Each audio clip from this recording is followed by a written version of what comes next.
yaitu sumur cincin. Bisa kita perhatikan ada di sini itu. Ketika dahulu Rasul hidup di kota Madinah, Rasul pernah datang ke telaga ini. Nah, sekarang di tanah keramiknya seperti ini.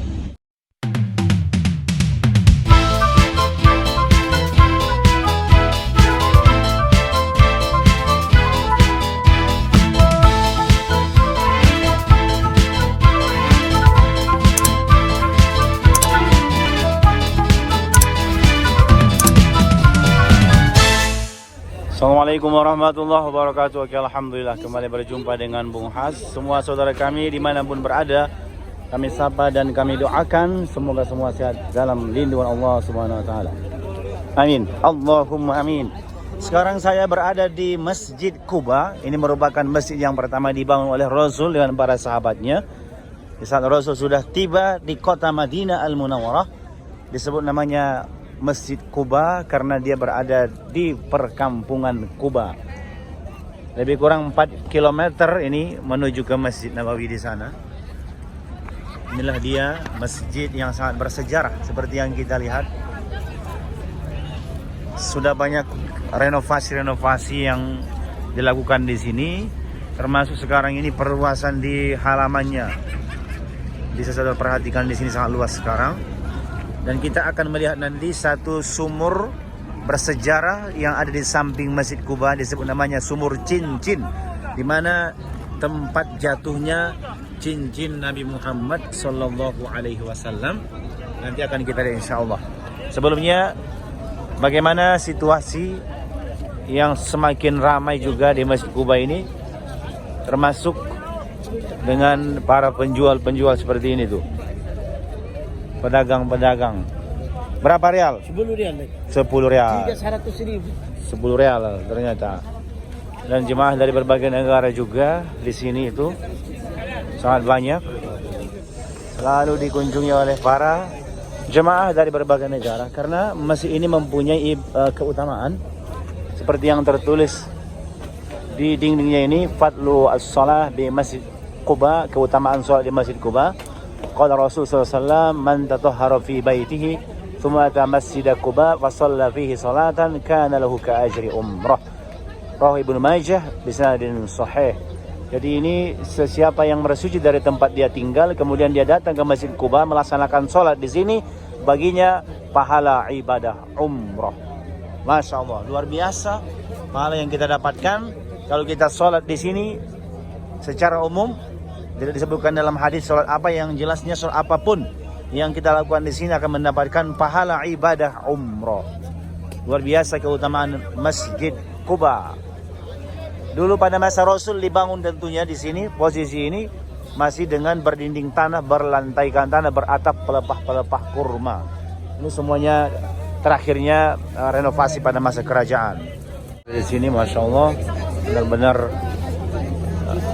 hidup kembali di Masjid Quba seperti yang kita saksikan ini. Dan terdengar ada coklat. Ada yang jualan jubah juga di sini tuh. Berapa satu jubahnya? 3 biji 200.000. 3 biji 200.000. Wow, murah. Ternyata 3 biji 200.000 rupiah ini sini. Luar biasa itu. Silakan berbelanjalah sebelum dibelanjakan. Ada yang jualan coklat juga ini. 5 rial ini biasanya. 2 rial. Berapa rial? Oh, 10 rial. Oke. Masya Allah, Masya Allah. Ini masih ada lagi di sini. Renovasi yang kita belum tahu untuk apa nanti ini. Sangat luar biasa ya. Semakin luas sekarang juga ini Masjid Quba, halaman-halamannya sudah ditata seperti ini. Sampai ke sana dengan pepohonan-pepohonan. Sini juga sudah diratakan semua itu. Nah, sini juga ada yang jual-jualan tasbih. Sekarang kita menuju ke lokasi Sumur Aris. Dulu namanya, atau lebih masyhur sekarang disebut namanya, yaitu Sumur Cincin. Bisa kita perhatikan ada di sini itu.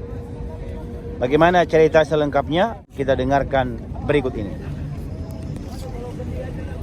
Dahulu di sini ada satu telaga disebut bahkan namanya Telaga Nabi, Bi'run Nabi. Sebelumnya dinamakan Bi'ru Aris, Telaga Aris, nama orang Yahudi dahulu. Yang terakhir disebut namanya Telaga Cincin, Telaga Khotam bahasa Arab. Ya. Ketika dahulu Rasul hidup di kota Madinah, Rasul pernah datang ke telaga ini. Nah, sekarang ditanda keramiknya seperti ini. Sama juga dalam Masjid Nabawi ada telaga di sana. Dalam Masjid Nabawi ditanda dengan lantai seperti ini keramiknya. Jadi ini yang terbaru dibuat tandanya ini. Di saat mereka renovasi ini, ya, ada sini perbaikan-perbaikan. Para apa ini menemukan tanda di sini telaga itu ketika dahulu. Maka mereka buatlah tanda seperti ini, seperti perigi, ya, sumur. Rasul dahulu datang ke sini termasuk, dan kemudian Rasul menjulurkan kakinya ke bagian daripada telaga ini. Ketika itu seorang sahabat mencari Rasul, yaitu Abu Musa al-Ash'ari. Ini mencari di mana itu Rasulullah, karena di Masjid Nabawi tidak ada. Tadi saya ceritakan lebih kurang sampai 5 km ini dari Masjid Quba menuju Masjid Nabawi. Rasul ternyata berada di telaga ini. Datanglah Abu Musa al-Ash'ari melihat ternyata Rasul tengah seperti mengasingkan dirinya di sini sambil menikmati air telaga yang ada di sini. Ketika itu Abu Musa al-Ash'ari ini membiarkan Rasul bersama, ya, untuk menikmati suasana telaga yang ada di sini. Kemudian datanglah Abu Bakar yang ingin berjumpa dengan Rasul. Maka Abu Musa al-Ash'ari bertanya kepada Rasul dulu, apakah Abu Bakar diizinkan masuk ke telaga ini? Diizinkan ternyata. Maka diperintahkan, izinkan dia masuk dan berikanlah kabar gembira untuknya bahwa dia akan masuk surga. Dia akan masuk. Absyirhu bil jannah, ya. Maka Abu Bakar diizinkan masuk ke telaga ini juga. Dia duduk di sebelah kanannya Rasul di sini. Ya. Kemudian sesudah Abu Bakar sudah bersama Rasul, datang laki-laki yang kedua, yaitu Umar bin Khattab. Ketika itu dia minta izin, apakah boleh masuk ke telaga ini bersama dengan Rasul? Maka Rasul memerintahkan, izinkan dia dan berikanlah dia kabar gembira, dia pun akan masuk ke surga. Sehingga masuklah Umar bin Khattab di sebelah kiri. Jadi Abu Bakar di sebelah kanan Rasul, Umar bin Khattab di sebelah kiri. Mereka sudah bertiga di telaga ini. Yang ketiga datang, siapa itu? Utsman bin Affan. Minta izin juga kepada Abu Musa al-Ash'ari, apakah boleh saya masuk? Ingin berjumpa dengan Rasul. Dia diminta izin kepada Rasul dan diizinkan oleh Rasul. Sehingga Rasul mengatakan, izinkan dia masuk dan berikan kabar gembira, dia akan masuk surga, tapi nanti dia akan merasakan, mengalami cobaan-cobaan di masa kekhalifahannya. Maka dia pun akhirnya diizinkan masuk karena telaga ini sudah ada bertiga, Rasul, Abu Bakar As-Siddiq, Umar bin Khattab. Ini sudah bertiga di telaga, tidak muat lagi. Maka Utsman bin Affan itu berdiri di hadapan Rasul dan dua khalifah ini. Ya. Kenapa akhirnya ini dinamakan satu telaga Khotam? Karena diceritakan dahulu ternyata di sinilah bagaimana jatuhnya cincin Rasul yang pernah dipakai oleh cincin Rasul itu bertuliskan la ilaha illallah Muhammad Rasulullah. Akan digunakan untuk stamp di saat nanti Rasul akan mengantarkan surat ataupun risalah kepada para pembesar-pembesar penguasa non muslim ketika itu, apakah ke Romawi misalnya, kepada penguasa Persia misalnya, Rasul akan stem nanti dengan cincinnya itu yang dipakai oleh Rasul, yang bertuliskan di situ apa? La ilaha illallah Muhammad Rasulullah. Jadi selepas Rasul wafat, maka cincin itu dibagi kepada Abu Bakar As-Siddiq.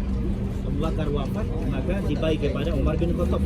Umar bin Khattab wafat, maka cincin itu dipakai oleh Utsman bin Affan. Tapi terakhirnya semasa Utsman bin Affan menjadi khalifah di kota Madinah Al-Munawwarah, dia datang ke telaga ini, dia bermain dengan cincin itu karena tangan jari daripada Utsman ini lebih kecil dibandingkan dengan jarinya Rasul.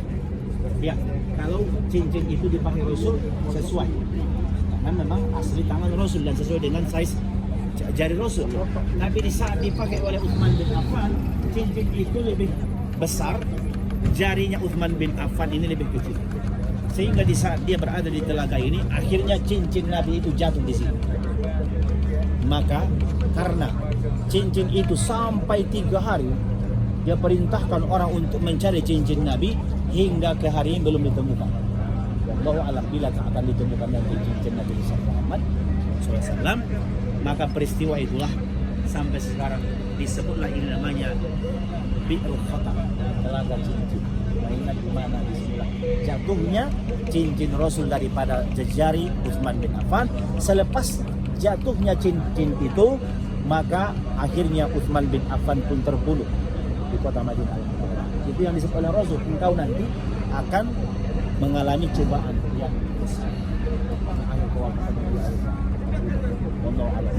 Itu peristiwa yang berlaku. Sekarang kita berjalan ke belakang bawah ladang kurma. Oke, sesudah tadi kita lihat sumur bersejarah yang ada di Masjid Quba.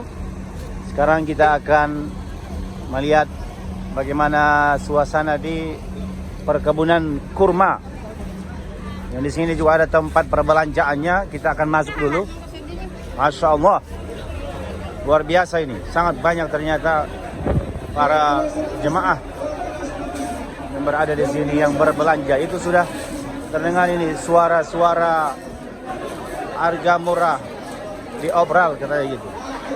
Oh, dari sini. Sumber suaranya dari sini. Berbagai macam jenis kurma. Ini yang ajwa, kurma Nabi itu semua. Ini apa ini? Majdul, sukari, kurma lagi-lagi. Ini sangat luas. Sini juga ada. Oh ya, benar-benar ramai di sini nih. Saatnya melontarkan real berbelanja. Ini ada kacang juga, kismisnya, berbagai macam jenis coklat. Allahu Akbar ini. Mana-mana kita tetap bertakbir. Susah melewati ini ya. Masya Allah tuh. Saatnya berbelanja sebanyak-banyaknya ini. Ada jemaah dari berbagai negara Indonesia paling banyak yang suka berbelanja. Wow. Ini yang sukari juga. Oh, masalah. Kurma laki-laki. Ada juga di sini. Ini paling diminati ternyata di sini tuh. Apa dia? Kita lihat dulu. Oh, kurma muda, fresh, balak. Seperti itu. Kita merapat dulu, kita rapat dulu ke sini. Nah, ini dia. Kurma mudanya, Masya Allah. Ada yang kuning seperti itu. Yang merah ada di sana juga tuh. Merah seperti ini. Tuh. Yang kuning itu. Sini juga laris manis. Wow. Masya Allah ini. Kita lihat dulu keluarnya ini. Dan di sini juga ada tempat perbelanjaan juga ternyata ya di sini. Tuh. Dengan ada yang jualan parfum juga. Apa ya seperti ini dijual murah ternyata di sini. Jual sajadah juga ada nih. Jubah-jubah juga ada. Tuh. Ini juga jualan tasbih. Berapa harganya? Tasbih? Rp100.000, 20 tasbih. 20 tasbih. 100.000 Jokowi. Oh, 100.000. Wow. 100.000. 20 tasbih. Bukan rupiah, Jokowi. Kita lihat. Nah, ini dia area perkebunan kurmanya. Tuh. Subur di sini. Pohon-pohon kurma yang baru ditanam kelihatannya ini. Tuh. Oke, sana juga ternyata Ini tuh dekat ini. banyak tuh. Oh, enggak. Itu yang baru ditanam, seperti itulah jenisnya. Sana juga ada. Ada ajwa di sini, ada sukari, misalnya ada majdul dan sebagainya. Oke. Seperti itu tadi kita lihat bagaimana suasana terkini di Masjid Quba dan juga di perkebunan kurma ini. Semoga video bermanfaat. Mohon maaf jika ada kesalahan kesilapan, kami akhiri. Jangan lupa untuk di subscribe, like, komen, dan di share.